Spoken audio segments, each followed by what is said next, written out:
നമസ്കാരം. രണ്ട് ചെരുപ്പുകൾക്ക് നമ്മുടെ വിധി നിർണ്ണയിക്കാനാകുമോ? ചോദ്യം കേൾക്കുമ്പോഴേ രസകരമായി തോന്നാം, ചിലർക്ക് ഒരുപക്ഷെ പരിഹാസവും തോന്നാം. ഞാൻ ചോദ്യം ആവർത്തിക്കട്ടെ. രണ്ട് പാദരക്ഷകൾക്ക് നമ്മുടെ രക്ഷയെ നിർണ്ണയിക്കാൻ കഴിയുമോ? ഇത് കേൾക്കുമ്പോൾ തന്നെ വീഡിയോ ഒരുപക്ഷെ സ്കിപ്പ് ചെയ്യുന്നവരുണ്ടാകും. പക്ഷേ ചെരുപ്പുകൾക്ക് വിധി നിർണ്ണയിക്കാൻ പറ്റും. ഉദാഹരണത്തിന് ഞാൻ നിങ്ങളെ രണ്ട് പാദരക്ഷകൾ കാണിക്കാം. അല്പം ചെറിയ ഡിസൈൻ വ്യത്യാസമുള്ള രണ്ട് ചെരുപ്പുകൾ. ഒറ്റ നോട്ടത്തിൽ ചെറിയ ഡിസൈൻ വ്യത്യാസമുള്ള രണ്ട് ചെരുപ്പുകൾ അല്ലേ? നല്ല മഴക്കാലമാണ്. അകത്ത് മടുത്തിരുന്നിട്ട് അല്പം ചൂടുകടല വാങ്ങാൻ പുറത്തേക്ക് ഇറങ്ങാമെന്ന് ഓർത്ത് ആ പാദരക്ഷകൾ അണിഞ്ഞിരുന്നുവെങ്കിൽ അവിടെ ഒരു വിധി കാത്തു നിൽപ്പുണ്ടായിരുന്നു. നമുക്കതൊന്ന് കാണാം. സ്വാഭാവികമായ കാര്യമാണ് അല്ലേ? മഴയത്ത് ചെരുപ്പിലെ ചൂട് പറ്റാൻ കയറിക്കൂടിയ വിഷമില്ലാത്ത ഒരു ഇഴജന്തു ആവാനാണ് സാധ്യത. നമുക്ക് വീഡിയോ തുടർന്ന് കാണാം.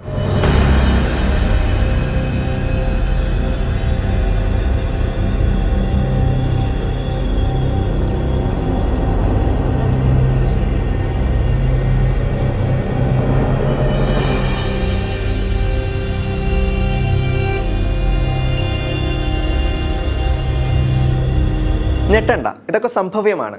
മഴക്കാലത്ത് നാം സൂക്ഷിക്കേണ്ട കാര്യമുണ്ട്.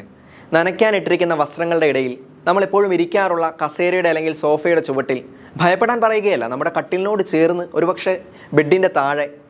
സംശയങ്ങൾ നൽകി ഞാൻ സമയം കളയുകയല്ല, ഒന്ന് കരുതുന്നത് എപ്പോഴും നല്ലതായിരിക്കും. നമുക്കറിയാം, പണ്ട് 10-40 വർഷങ്ങൾക്കൊക്കെ മുമ്പ് നമ്മുടെ നാട്ടിൽ പുട്ടുകുടത്തിൽ മൂർഖൻ പാമ്പിരിക്കെ അതറിയാതെ വെള്ളമൊഴിച്ച് പുട്ടുകുറ്റിയും വെച്ച് പാചകം ചെയ്ത് കഴിക്കുകയും പിന്നീട് തുറന്ന് നോക്കുമ്പോൾ അതിനുള്ളിൽ പാമ്പ് വെന്തളിഞ്ഞിരിക്കുന്ന അവസ്ഥ കാണേണ്ടി വരികയും ചെയ്ത സംഭവം ചിലരെങ്കിലും ഓർക്കുന്നുണ്ടാവും.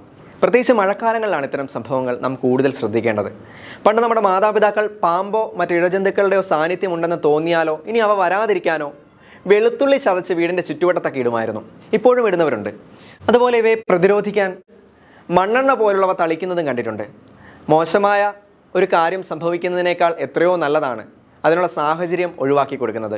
ടോയ്ലറ്റുകൾ ഉപയോഗിക്കുമ്പോൾ അത് 2 പ്രാവശ്യം ഫ്ലഷ് ചെയ്യുക, ഹെൽമറ്റ് ധരിക്കുമ്പോൾ ശ്രദ്ധിക്കുക, വാഹനങ്ങളുടെ കവർ മാറ്റുമ്പോൾ ഇങ്ങനെയുള്ള കുറച്ച് കാര്യങ്ങൾ ശ്രദ്ധിച്ചാൽ, അവയിൽ ശ്രദ്ധ വെച്ചാൽ ഇത്തരത്തിലുള്ള അപകടങ്ങളിൽ നിന്നും ഒരു പരിധി വരെ നമുക്ക് ഒഴിഞ്ഞു മാറാനാകും.